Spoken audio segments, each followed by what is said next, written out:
যেটা বলা হচ্ছিল সুড়ঙ্গ, আমলনামায় এবং এখন দাগি, এক একটা গল্পের সৌন্দর্যতা এক এক রকম, এক একটা গল্পের ইনফরমেশান এক এক রকম, এক একটা গল্পের সারাংশ এক এক রকম। তো সেই জায়গা থেকে আমার মনে হয় এক একটা গল্পই সার্থক তাদের জায়গা থেকে দর্শকের ভালোবাসা পাওয়ার জন্য। তো সুড়ঙ্গ সার্থক, আমলনামা সার্থক, আর দাগিরটা তো আপনারা দেখতেই পাচ্ছেন। তো আমার মনে হয় যে কোনোটার সাথে কোনোটার কম্পেয়ার না করি, এক একটার ইন্ডিভিজুয়ালি দে আর বিউটিফুল। আমার মনে হয় বিউটিফুল স্টোরি, বিউটিফুল অ্যাক্টিং সবাই চেষ্টা করছে করার, তো ওইটার সাথে কোনোটার কম্পেয়ার করবো না। বাট আমি যদি দাগির কথা বলি, দাগি অন্যান্য সব গল্পের থেকে আলাদা।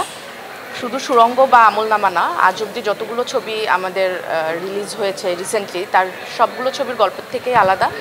তো সেই জায়গা থেকে আমি বলবো এই ধরনের গল্প যেহেতু দর্শক দেখছে, দাগি অনেক সফল। অনেক কিছুর থেকেই দাগি আসলে এখন সফল, অনেক অনেক বেশি সফল। না, আমার মনে হয় অলমোস্ট অলরেডি আমরা সব কিছু করে ফেলছি। আর আরেকটা বিষয় যেটা আমাকে প্রশ্ন করা হয়েছিল, যে এটাও একটা ব্লেসিংস যে মানুষ একবার ছবিটা দেখে আরেকবার ছবিটা দেখতে আসছে। সো যে রিপিট দর্শক, রিপিট অডিয়েন্স, এটা অনেক বড় ব্যাপার। এবং আমার মনে হয় যে একজন দেখে আবার পরিবারের সবাইকে নিয়ে আসছে বা কাজিনদের নিয়ে আসছে, এটাই হওয়া উচিত। একবার চেখে গেলাম, তারপর সবাই এনজয় করলাম, ব্যাপারটা এরকম। এই দাগিটা এক্সপিরিয়েন্স করবেন এবং সুযোগ পেলে মতামত দিবেন, কারণ আপনাদের এই মতামতের উপরে আমরা যেটা আমাদের ভালো সেটা আমরা গ্রহণ করব, যেটা আপনাদের মন্দ লাগা সেটাও আমরা গ্রহণ করব, শুধরে নিব।